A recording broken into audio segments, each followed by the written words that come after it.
unseasonal rains, now it's warm, now it is cold. Is it global warming or is it climate change? Suddenly in last decade or so, we have been talking a lot about global warming and climate change. Today we have Dr. Simon Boxall from University of Southampton with us to share his knowledge of the phenomenon that we call global warming.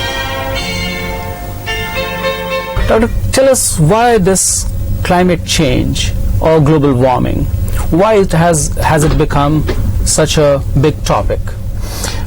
I think 20, 30 years ago, even the science community weren't aware of the issues at stake today.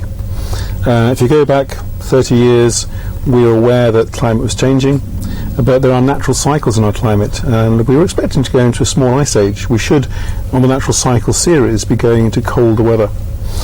But we weren't, and scientists were beginning to realise that as we increase greenhouse gases, these greenhouse gases act like blankets around the planet, and they increase the temperature of the planet.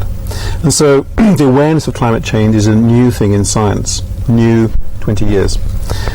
And it's taken maybe the first 10 years of that 20 years for scientists to formulate and understand the processes that are going on. Scientists are very conservative. They are very cautious about releasing detailed information, about going public on stories until they're fairly certain. And so maybe it was only 10 years ago that scientists went public and said, this is the future. And I think it was at that stage that the public became more involved, more sort of aware of some of the issues. So it's a very new phenomena. It's a phenomenon that's always been there, but we only realise it's there in the past few years. Okay, Doctor, this global warming, it has been there, as you said. Scientists started talking about it, say, about 2 decades ago, and people are talking about it last decade or so. Now, the developed world, as we see, they have been exploiting nature for about, say, 150, 200 years ago, since yes. they started industrializing themselves. Now, the recent talk of global warming, somehow it coincides with the resurgence of some countries of the developing world, say China, India, Brazil, and all. Is it just a coincidence, or there's more to it? It is a coincidence, and it's unfortunate this has happened as these countries are developing, or you can see it as being fortunate. The developed world, Europe, North America, has, I use the word exploited carefully, it's made use of nature's resources, and I think it is each stage as we discover new things about the problems we are setting up. We've tried to make changes, whether it's CFCs and the ozone layer, whether it's particles of dust from power stations, from cars, and smog, whether it's lead in petrol. These are all things that in the early days we weren't aware of. And as we become aware of them, we've tried to legislate against. Now, many of these things, like CFCs, lead in petrol, have been fairly easy to do. Having said that, at each stage there's been a strong opposition. So lead in petrol companies, car companies said we couldn't take lead out of petrol. We've done it very efficiently, and the quality of life has improved, particularly in urban areas. CFCs, aerosol manufacturers said we would never have aerosols again if we banned CFCs. We banned CFCs globally, and aerosols are still there. They use alternative propellants, and the ozone layer will be back to where it was 200 years ago by about 2015. So these things do work. The problem with climate change and carbon gases, or CO2 greenhouse gases, is that it's a huge problem. It's not a small change, it's major change, and that takes a lot longer to get nations to agree on, a lot longer to engage the public with. So it's a much more complex process. Is it coincidence that countries like India and China are developing at the same time? Yes, it is coincidence. Had we known what we know now 150 years ago, one would hope that Europe and America would develop in a very different way. Of course, we've got the advantage today of having better technologies, and both India and China are on this cusp. They can go one way or the other. They can go the way we went 150 years ago, and therein lies disaster. Or they can actually, from a fresh start, go a sort of a greener way, which is more sustainable. It's cheaper in the long run. It maintains resources, and we're going to be short of water, of petrol, of coal, food in future years. So any of those resources we can conserve as a globe, as a planet, all the better. And one has to bear in mind that India is going to become the largest population on the planet by 2050. And the population of India will far exceed America, Northern Europe, and many of the other countries in the world put together. So changes made in India today, small changes made in India today, will have a huge impact on the globe tomorrow. So how does India strike a balance between its economic development and the need for a clean lifestyle? It's very hard. I mean, it's very unfair for someone like Britain or America to come to India and say you need to have a sustainable development because we didn't, so why should you? But there's an assumption that sustainable development is expensive, and it doesn't have to be. Sustainable development, if it's done on a large scale, can actually be done cheaply. And for example, to make a building, a new office block or a building, green to the platinum standard that India has set, only costs between 5 and 15% more than a normal building to build at the moment. Now, that cost will be recouped in a very short period, certainly within 5 years, in terms of water and energy saved. But if every building in the world was built to those green standards, the cost of those materials, the cost of that technology, will fall dramatically.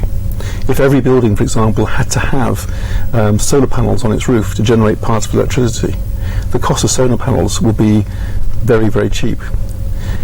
As an example, if we made televisions in small quantities, the average television would cost quite literally millions. The fact that we make quite literally millions and millions of televisions means each one comes down in cost. And it's the same with green technology. As we introduce green technology and it's adopted, that technology becomes cheap. It becomes sustainable, and it not only leads to a better planet, but actually locally a better life. You're producing fewer pollutants, you're producing less smoke, you're producing less soot particles. So there's a strong balance to a better lifestyle and a cheaper lifestyle by going green. There are green products in the market at this stage also, but what we see is that those products, they're not really well integrated with the market system, right? Somewhere I think, or do you think that there's some government intervention needed, either legally or financially? There are two motivations for big industry, large industry, mainstream industry to go green. Consumer pressure. If consumers will only buy one type of product, then industry will supply that product. If consumers demand petrol, they will produce petrol. If consumers demand biofuels, and they won't go into the ethos or otherwise of biofuels at the moment, then they'll produce biofuels. If they demand hydrogen for cars, they'll produce hydrogen. So the companies will produce what's required. Or legislation. If legislation is there, taking lead out of petrol, for example, then companies will adopt to that. Car manufacturers will make cars that will run on unleaded fuel, as they have done for years now. So it's a combination of consumer pressure and legislation. And also, without that consumer pressure, legislation which is put forward by politicians will never happen, because if the consumers don't demand it, the politicians who rely on the vote of the consumer won't go for it. And the problem is, things like climate change, things like the environment are long-term projects. They are 10, 50, 100 years. The problem with a politician is the lifespan of a politician is a lot less, maybe 5 years. And that's the problem. We have to sort of make it clear to a politician that making these sometimes unpopular decisions has a long-term benefit. So the policy makers, I guess the clean or the green and lobby has to lobby with the politicians to make it, to include this on the national agenda, not in the political agenda only. They do. They have to look at it on a national scale, but they also have to put forward valid arguments. And I think some of the problems with the green agenda to date has it's been the area that's been sort of the alternative area. And until we get mainstream scientists, until we get mainstream industry on side, then you're not going to make the changes. It's going to be sort of the minority. It's going to be the sort of the weirdo factor almost that is pushing green. So until we can change that philosophy, until we can get mainstream people on board, artists, politicians, musicians, writers. These are the sort of people who influence the public, and if those people are on board, then the public become on board. Coming to the scientific aspect of this greening process, global warming process, quite a lot of emphasis seems to be on containing the emission of carbon dioxide, whereas methane is another greenhouse gas which contains more than 20 times heat than carbon dioxide contains. Now, not much effort is being done, or not much is being talked about methane containment. Molecule for molecule, methane does trap more heat than carbon dioxide. Another greenhouse gas, sulfur dioxide, is also important.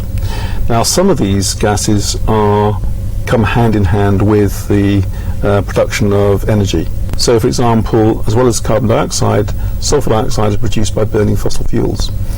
Methane comes mainly through the rotting of waste materials and through agriculture, particularly livestock.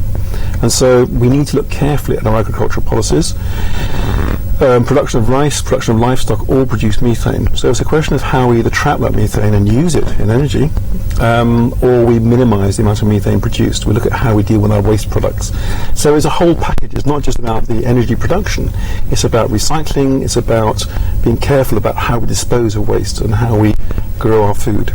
So these are all issues. And in a country which is fairly strongly vegetarian, that's a very, very good start. So in terms of methane, India is not producing nearly as much as other countries. So the other gases are important, but carbon dioxide, because it's by far the most widespread produced, is the one that's causing the biggest problems today. Okay, what you do in your lab, how do you communicate to the people? In our lab and other science labs, is that scientists aren't always the most adept at communicating with the public. There are some scientists who are fantastic and can explain their science, can explain the big picture very clearly. But the other 95% of scientists would far rather be beavering away in their lab or busy writing their formulae, and actually would see the media as being a bit of a nuisance, a bit of a sort of a waste of time, because it takes them away from their main science.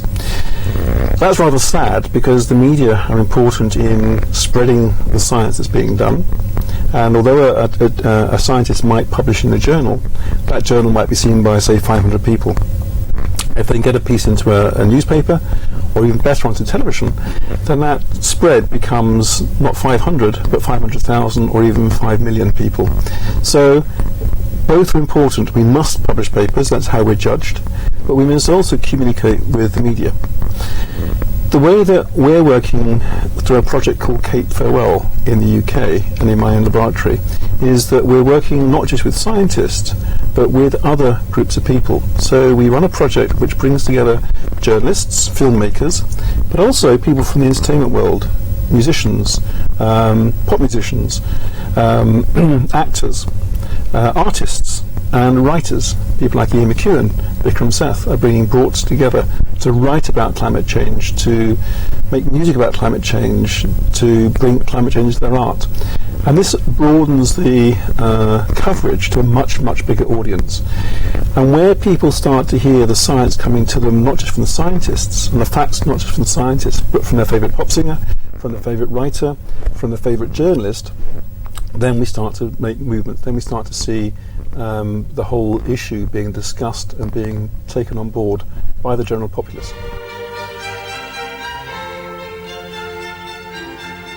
As part of Cape Farewell project, Dr. Simon Boxall has been working with scientists, authors, musicians, and the team has already gone to different parts of the world, Arctic, in 2004, 7 and 8.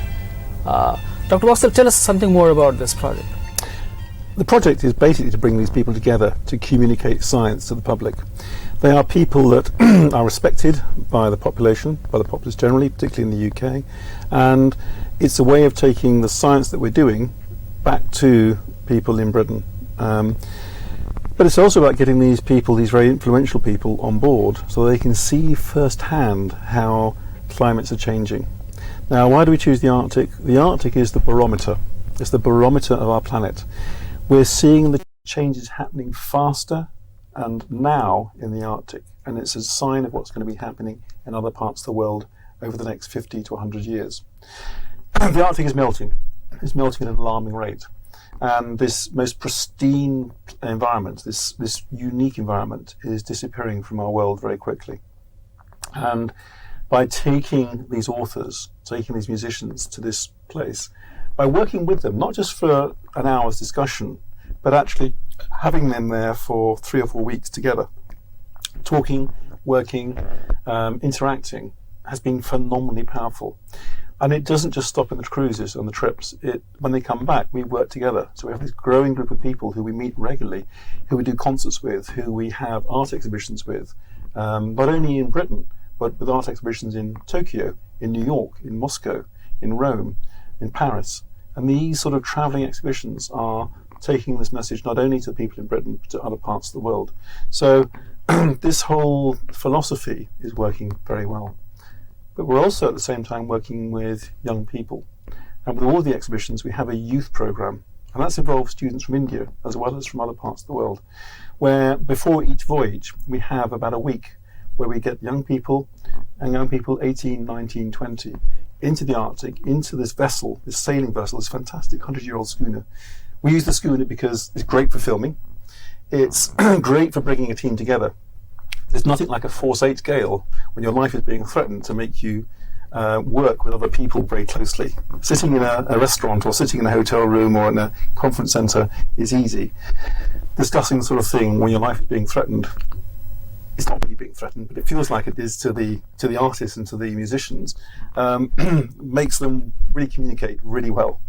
But also taking these young people up to this environment and getting them to work together as a team, and working with 1 or 2 of the artists, 1 or 2 of the scientists from the main team, gets the youth involved as well. Coming back to this global warming, last 10 years has seen some of the most warm years in the history of mankind. Say 7 warmest year, you say that has been in the last 10 years or so. What does it signify? It signifies that our planet is warming up. Now we've got to be very careful. Sometimes people will look at one-off events. They may look at a particularly dry summer or a particularly wet winter. They may look at a particularly bad typhoon season as being down to climate change or global warming. We always get these oscillations, these wobbles in our weather. And changes over a couple of years, we have to be very careful, aren't just a natural oscillation in the system. But the fact that, as you say, 7 out of our warmest 10 years have happened in the past 10 years, is a strong indication that this is no longer just a sort of a wobble, but a trend. And it's the same with ice cover. The ice cover in the Arctic has been the lowest ever in the past 2 years, and it's been gradually decreasing. And it's not just the summer ice cover, we're now seeing the winter ice cover reduce as well. Now originally, the scientists we assumed that during winter the ice would recover in the Arctic. And it's becoming evident that the ice isn't recovering. And that means that we've got it wrong. We've got it wrong on the negative side, which means that actually climate change in the Arctic is happening quicker and more dramatically than we thought at first. And if we look at the ice maps of the last 2 years, 2007 and 2008, they are roughly where we predicted the ice cover would be. Back in the model that we produced in 2003, only 6 years ago. That model puts the ice cover we've had over the last 2 years as predicted for 2060. That means that we're about 50 years ahead on the rate of ice melt than we should be.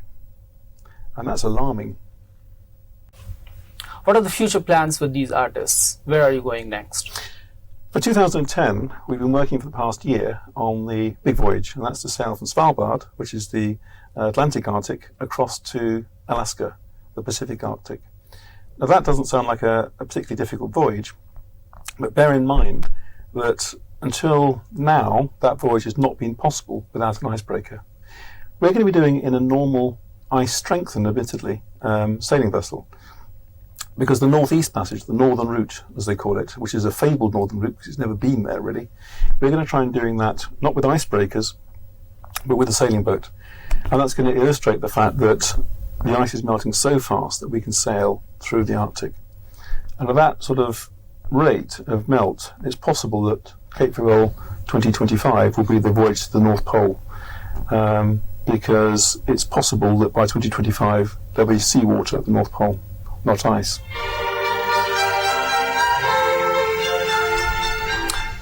One of the big concerns is that although Cape Farewell 2010 is aimed at sailing to Alaska by going around the edge, it's possible, at the rate the ice is melting, that by 2025 we'll be able to sail across the top through the North Pole.